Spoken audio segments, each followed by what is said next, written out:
berkolaborasi dengan pemerintah daerah dan pihak terkait lainnya untuk menyelenggarakan Expo di 2024? Ya, sebetulnya ini juga kita berterima kasih ya sekarang ini ya.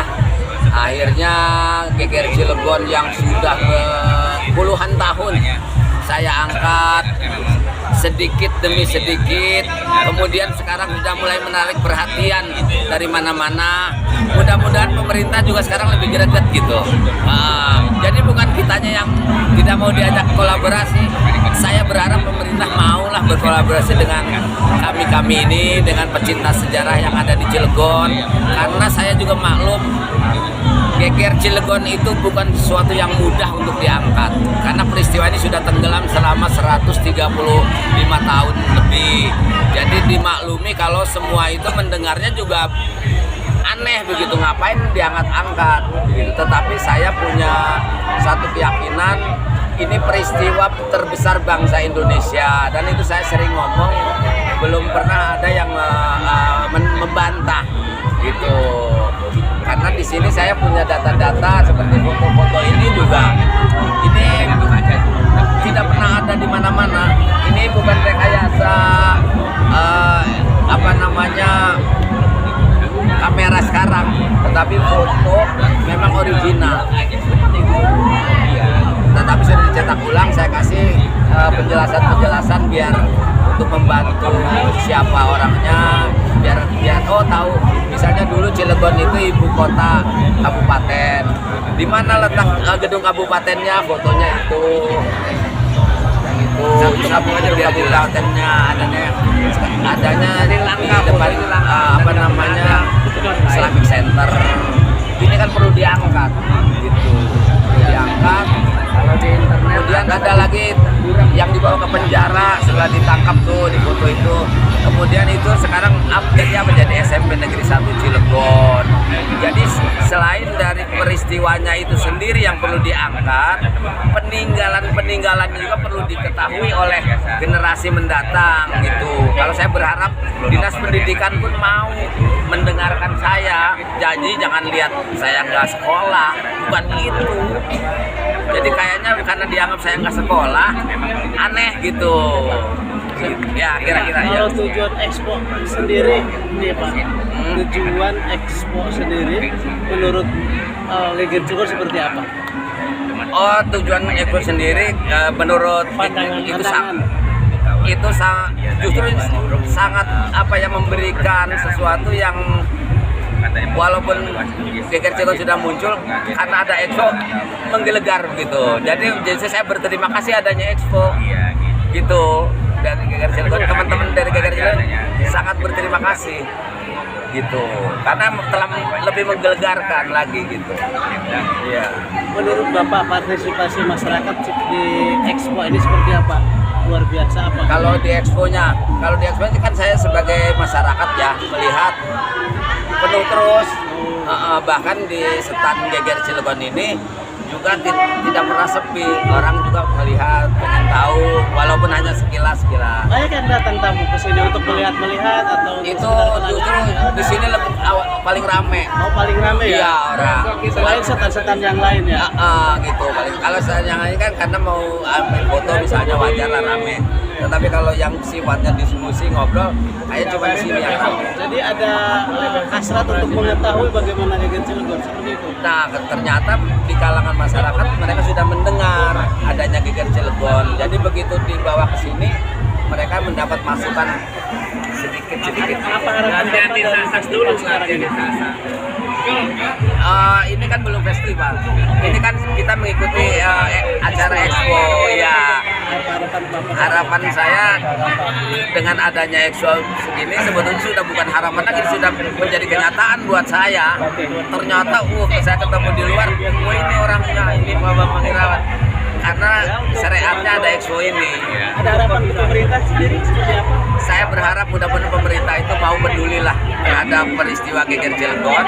Itu artinya jangan takut sih. Kenapa sih ngangkat GGR Cilegon aja takut? Iya, angkat aja. Saya bertanggung jawab kok. Saya puluhan tahun ya. Jadi jangan takut lah. Jangan takut. Harus dibesarkan ya. Harus diangkat, dibesarkan dan diperkenalkan pada anak sekolah. Yang penting itu betulnya. Ngapain takut? Selama ini pandangan pemerintah terhadap Geger Cilegon antusiasnya seperti apa? Pemerintah, pihak pemerintah. Iya, pandangan pemerintah ke Geger Cilegon antusiasnya seperti apa? Apakah cuma setengah-setengah? Apa belum pernah tersentuh? Kayaknya setengah juga enggak ya. Belum kayaknya. Kecuali wali kotanya. Kalau wali kota itu kan bukan personal ya, bukan pemerintah. Yang namanya pemerintah kan dinas. Oke. Pak, apa ada untuk generasi mendatang nih, Geger Cilegon perlu nggak disosialisasikan ke depan? Nah, justru dengan adanya ini satu kesempatan saya mensosialisasikan dengan Cilegon. Makanya tadi ditanya, bagaimana harapan ini bukan harapan lagi, ini sudah kenyataan. Saya bisa memberikan karena anak-anak sekolah, mahasiswa. Ini saya kesempatan jadi selama berapa hari? 5 hari di sini sampai besok. Bagaimana antusiasnya Pak setelah mendengar? Mereka sangat luar biasa kan, mereka baru tahu oh ternyata itu jadi SMP Negeri 1 Cilegon. Oh ternyata Cilegon itu dulunya ternyata kabupaten. Oh iya. Tingkatnya. Iya, benar. Jadi baru tahu dan adanya sekolah di Cilegon itu gara-gara peristiwa Geger Cilegon. Kalau tidak ada sekolah. Terakhir Pak, ada pesan buat masyarakat? Buat masyarakat Khususnya Kota Cilegon ya, barangkali secara umum itu pesannya. Mudah-mudahan kita semua ini masyarakat juga karena kita punya sejarah Geger Cilegon, jadi ya paling tidak mencoba, yolah kita pengen tahu, punya semangat gitu. Bila perlu anak-anak sekolah juga sepertinya bilang sama gurunya, bilang sama saya seperti itulah. Jadi biar ngomong ke gurunya, pengen diajarin Geger Cilegon. Saya itu pengennya datang ke sekolah, diundang, kasih tahu. Ya jangan lihat latar belakang siapa saya. Lihat sejarahnya ya.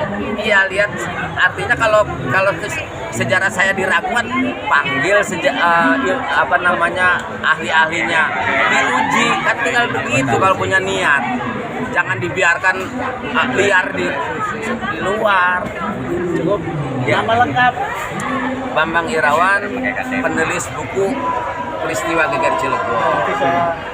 Jadi gini Pak, ketika peristiwa Geger Cilegon meletus itu karena ini peristiwa terbesar sekali yang belum pernah dialami oleh pemerintah Belanda, akhirnya pemerintah pusat di Batavia sampai menurunkan 1 batalion tentara untuk mereda peristiwa ini.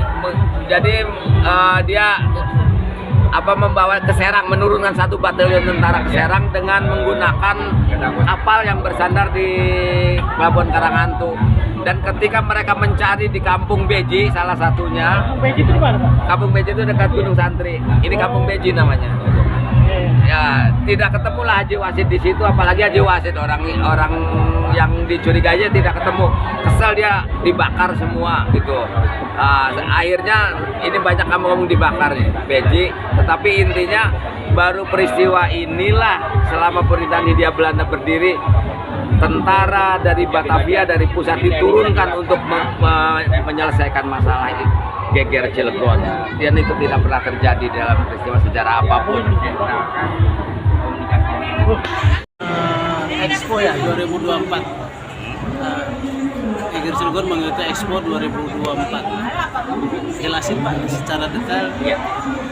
Pertama memperkenalkan, walaupun sudah tahu tentang Geger Cilegon, tetapi karena kita punya niatan untuk melaksanakan acara di bulan Juni, insya Allah, yaitu mulai tanggal 9, 27, dan 30. Rangkaian tersebut diantaranya ada haul dan juga tapak tilas, dan juga terakhir itu adalah penutup rangkaian-rangkaian acara yang kita lakukan. Dan di sana di tanggal 30 itu ada diskusi kecil, di mana kalangan baik pemerintah maupun para cendekiawan kita bicara di situ, membahas ataupun memikirkan tentang apa sih sebenarnya Geger Cilegon. Ternyata ada sebagian tiga kalimat. banyak yang hanya sekedar gegernya aja, tetapi ketika ditanyakan edukasi di sini ada apa sih, kenapa sih geger Cilegon ya gitu aja, banyaknya rata-rata bingung. Setelah mengikuti expo ini antusias masyarakat seperti apa? Alhamdulillah makanya lebih banyak ke sini, dan bahkan sekian persennya baik pejabat, camat, lurah, wali kota mengantusiaskan adanya stand ini.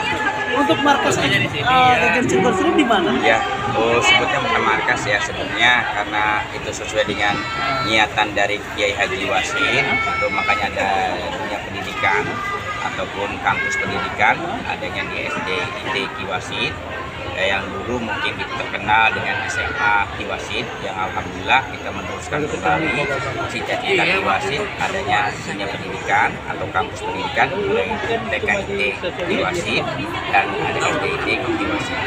Nah di sana, difokuskan di sana untuk Geger Cilegon. Harapan Bapak sendiri terkait kegiatan expo seperti ini? Satu, memberikan pemahaman apa sih Geger Cilegon.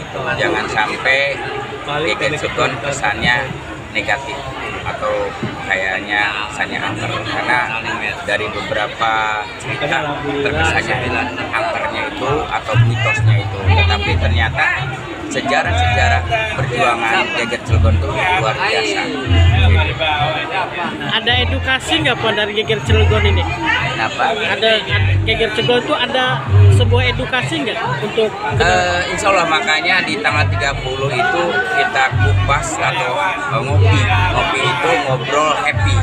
Nah dari situ dikupas secara tuntas apa tuh Geger Cilegon, dari mulai sejarah, dari pembicaraan-pembicaraan yang dari ya sastrawan atau budayawan, dan kalau kita pengennya juga pihak pemerintah salah satu gubernur bisa duduk jadi pembicara, narasi atau narasumber. Jangan sampai ya kita lagi ataupun mungkin Ki Bambang lagi ataupun Pak Haji Asep lagi ataupun saya sendiri sebagai ketua panitia. Kita pengennya semua masyarakat biar melek apa sih Geger Cilegon itu, tapi tidak mengartikan ya tadi itu kesannya angkernya inilah yang kita hindari, kesannya keangkeran, mitosnya kayak gimana gitu, Apa lambangnya kayak golok gitu? nah gitu, kesannya kayak golok-goloknya, walaupun memang senjata-senjata pada saat perang ataupun ya kata perlawanan terhadap Belanda semuanya digunakan, tapi rata-rata itu senjata petani. Nah, senjata petani itu bermacam-macam, ada golok yang seketemunya lah, ya kan. Terakhir ada ucapan terima kasih kepada teman-teman yang hari Ya, ini ikut. ini bukan terima kasih lagi, saya sangat luar biasa gitu. Kalau terima kasih kan cuma sekali, tapi luar biasanya ini. Kalau terima kasih kan cukup sekali, terima kasih kan sekali, tapi luar biasanya melebihi dari terima kasih. Dan inilah kita harapkan generasi Z yang sekarang terkenal Z itu ya harus melek gitu, jangan jerehe, kata bahasa kitanya itu ya jerehe aja. Tapi ditanya Geger Cilegon ya Maya, banyak yang Awam. duta ini aja politik kemarin, dua duta politik ya, banyak yang taunya 88-nya doang, 188 ke dalamnya kosong gitu. Ada contohnya dan bahkan saksinya gitu, kita tanya edukasinya itu pada gitu.